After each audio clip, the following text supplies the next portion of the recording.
everybody, here's Christian from Team Orcast. Welcome to our Stardew Valley Let's Play playthrough. Play. And man, amazing things happened on a global stage, on a political stage. I've been so bummed out. I'm so afraid about what's happening.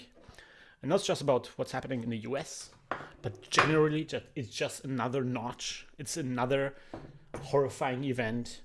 And I'm really horrified about what's happening in a year or two here in Germany, because we also have, of course, our political problems. And so, you know, this election really put me in a funk, in a big funk, when I said, like, man, I don't know, like, we're gonna all die. Climate change, of course, is one of the biggest problems here. And it's like, where can we take a break, right? Where can we take a break?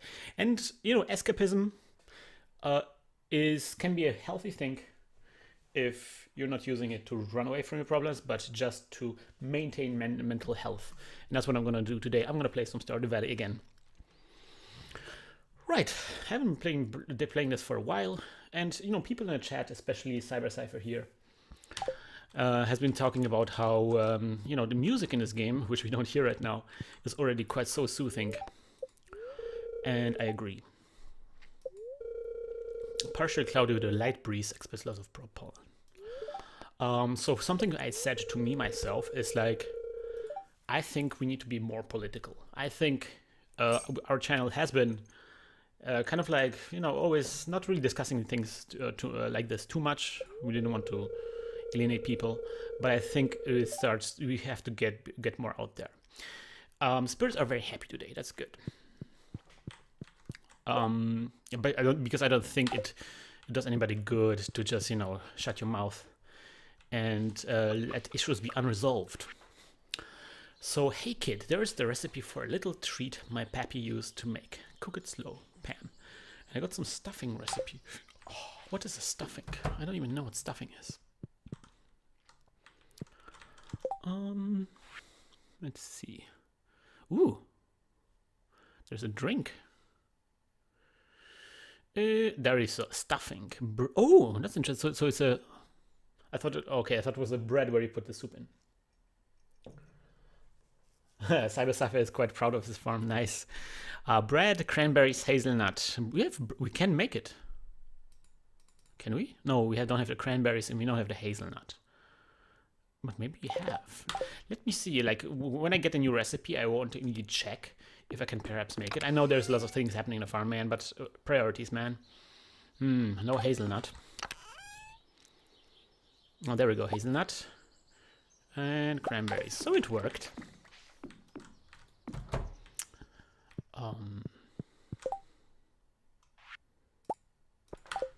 Perfect.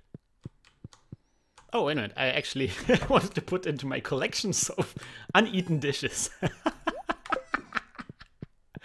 Oh, I love this so much. Right. Okay, so let me grab some of the things here. I even forgot what I did last time around. Probably I was working on my... some worms, too. I think I was working on my... Glass house? No, I always forget the name. It's not glass house. Is it glass house? Maybe it's glass house. I don't know. The thing where the things are happening, where the plants are growing. All right, let me grab this jam because this is my jam. And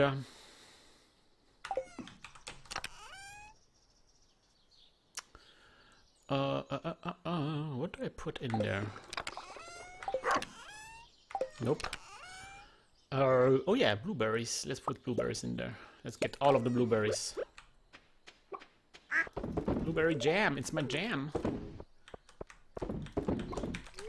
Don't eat it. You just want to put it in there. Right. Okay, we have the green bean. Not really sure what to do with it. I'm gonna hold on to it. We have the periwinkle, and we have some soggy newspaper and some driftwood. We don't keep the periwinkles because they're gonna be a really good fish for fishy stuff. Fish. Greenhouse, that's right. Greenhouse. Thank you so much, Flat Hoggin. Flat Hoggin just with a crazy sub, 3 months. I'm loving this. Very generous from Flat Hoggin. Alright, let me check out those duckies in here.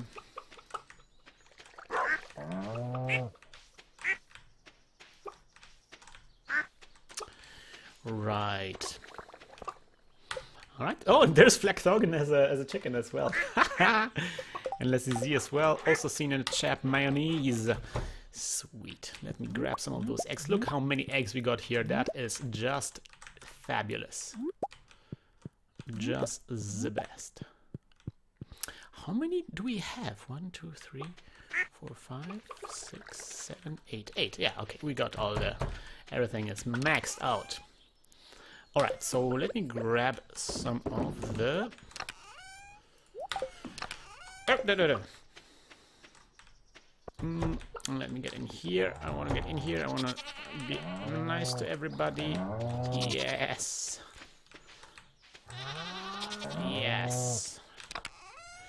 I'm gonna get the milk. Gonna get me some... Oops. Oh.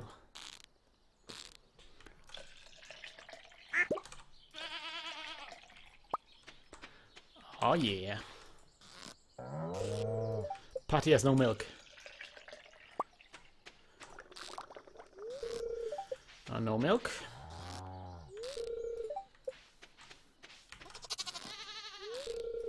Odo is too young to produce milk. Okay. Somebody went in. Just want to check in. Nope, nothing inside. Greenhouse, of course, greenhouse. Good. So this is happening. Now let me do some watering.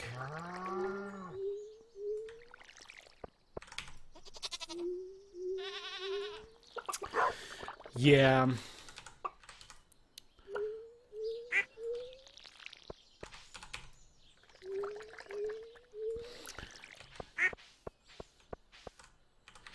All right.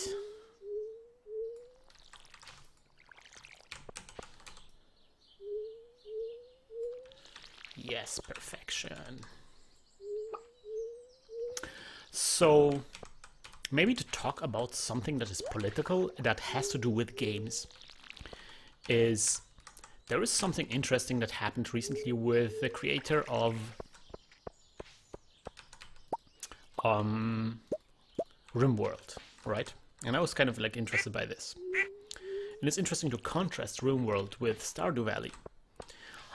So he had a problem that somebody discovered, like, took some of his code apart and realized that there's some gender things that are kind of hardwired into the code.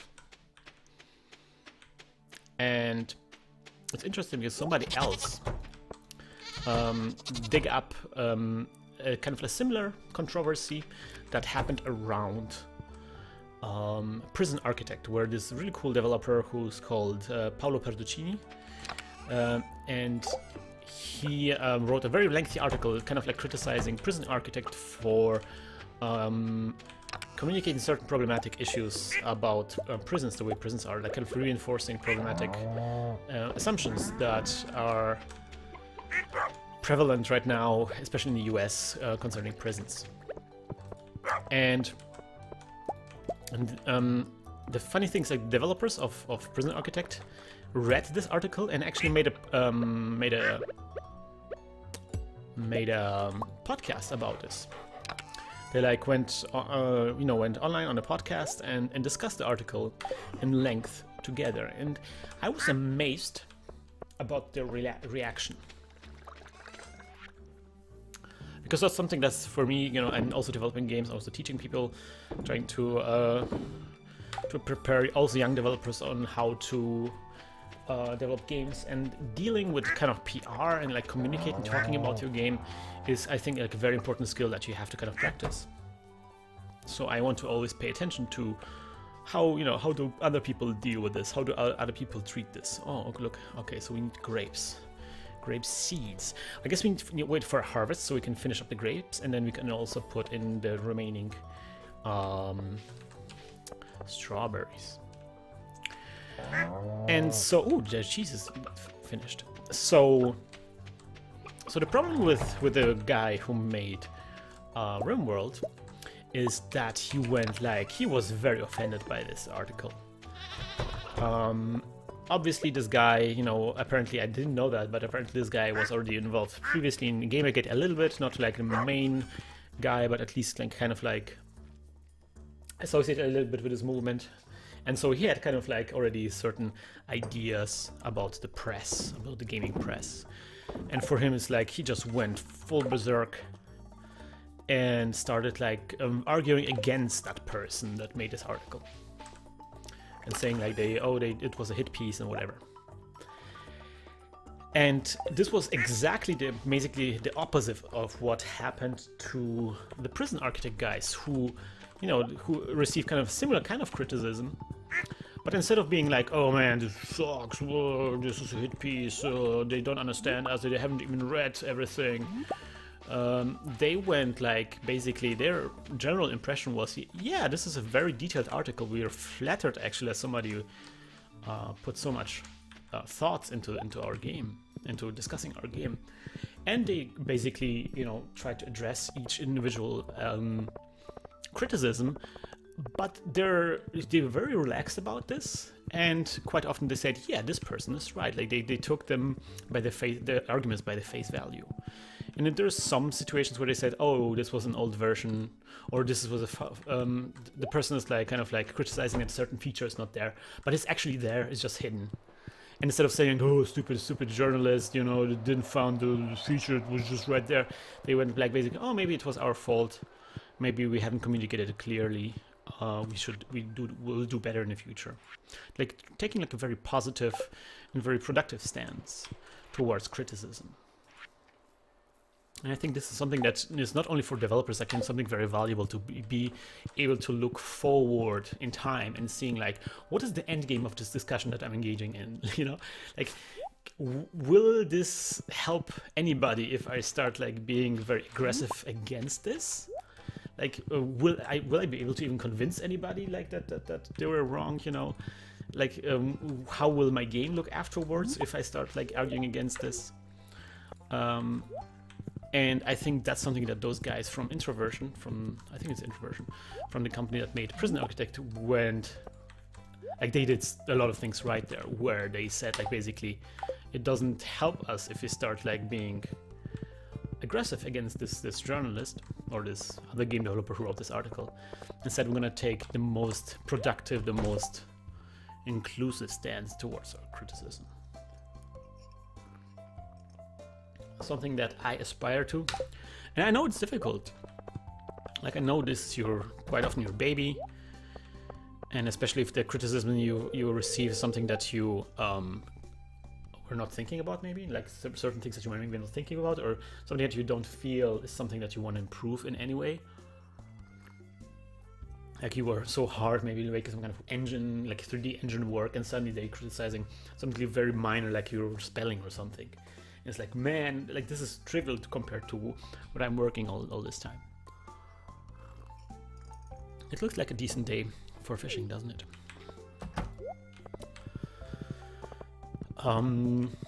So yeah, and then it's like very easy to be offended by this and be like, huh, this is unfair. I don't deserve this kind of treatment, you know. And it's really sad because actually, to some extent, the developer, the counter arguments of this developer of RimWorld are right. Like to some extent, RimWorld does a really great job in the way it is agnostic about you know, how it models gender, how it models male and female pawns, characters in this game. So in some ways, it is kind of like, and the criticism is a little bit going a bit far. But like, imagine the same situation. Imagine the same situation being like where the developer would say like, yeah, you know, you're right. I did it this way because I thought this was right. But I'm not in love with my decisions. So if you have suggestions on how to improve things, let me know. Just saying something like this, and it's like, okay.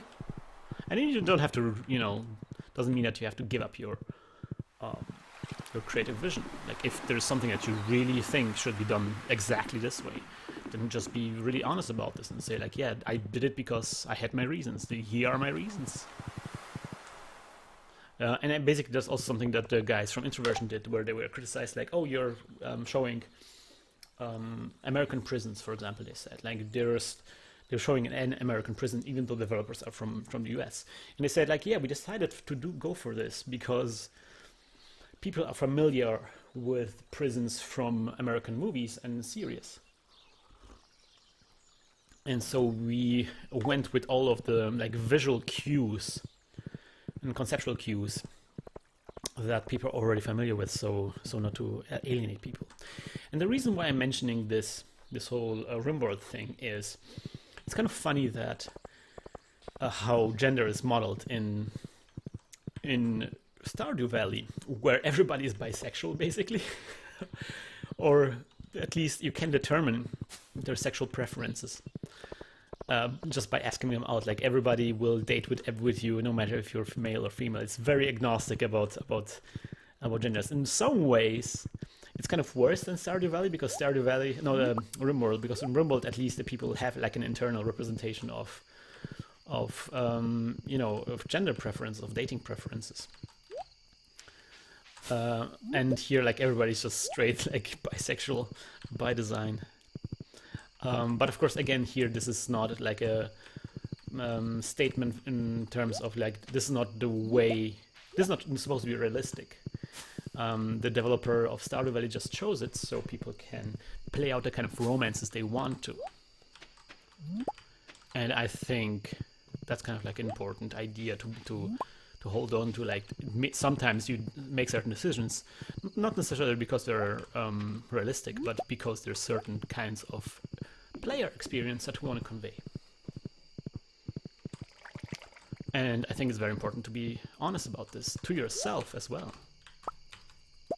And if you're like saying like, okay, I just did it because I don't feel comfortable with portraying certain things, or I don't have very little experience with certain kinds of topics, and I just chose what I know, that's fine too. Okay, so I picked a lot of stuff.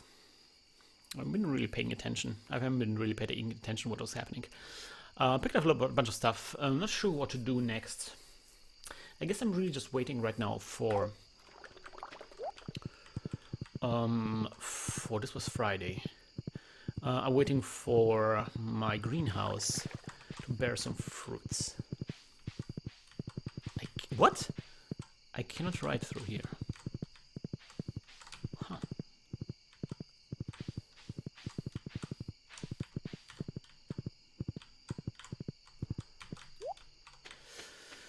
Huh. Not sure what to do these days. Really not sure. What about my gloves? I think Pam needs some loving. Sam is way up here. Yeah, I guess these people don't really need the loving. The loving is something that has to come from here. From Vincent and everybody. Difficult. Oh yeah, I wanted to ship some things. Little things like this. Okay, so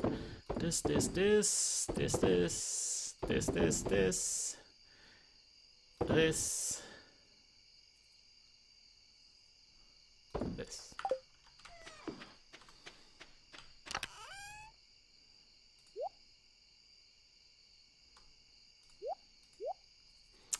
All right.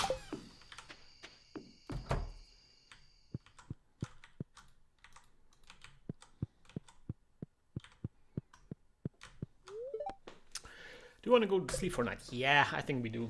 Gonna go to bed real quick.